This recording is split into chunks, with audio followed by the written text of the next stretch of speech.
Habari ndugu yangu, mimi ni Mwalimu Kajos. Somo: je, network yako ya kiroho iko offline? 1. Dalili za kuwa offline kiroho kama vile unavyona alama ya no service kwenye simu. Maisha yako pia hutoa ishara. Kuchoka kwa nafsi, unafanya mambo mengi lakini hupati matokeo, buffering. Hofu na wasiwasi, unapoteza amani kwa sababu huna uhakika wa ulinzi kutoka juu. Kukosa maono, huelewi uelekeo wa kesho yako kwa sababu GPS ya kiroho imezima. Pili, ni nini inasababisha network failure?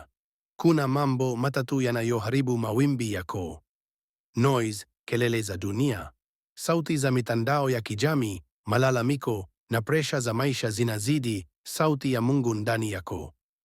Power failure, kukosa chakula cha kiroho. Kutokusoma maandiko na kutofanya tafakari hufanya battery yako ya kiroho ishe chaji. Outdated software, kung'ang'ania tabia za zamani na kutotaka kukua kifikra na kiroho. Tatu, jinsi ya kurudi online. Reconnection, ili kuunganishwa tena na nguvu ya mafanikio, fanya yafuatayo: tafuta quiet zone, tenga muda wa utulivu, meditation.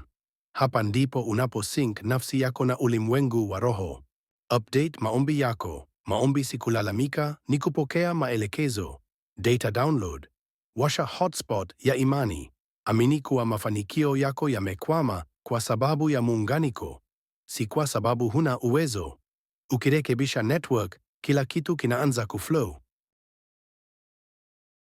Kumbuka, huwezi kupakua, download baraka za kesho kwa kutumia imani ya jana iliyokufa.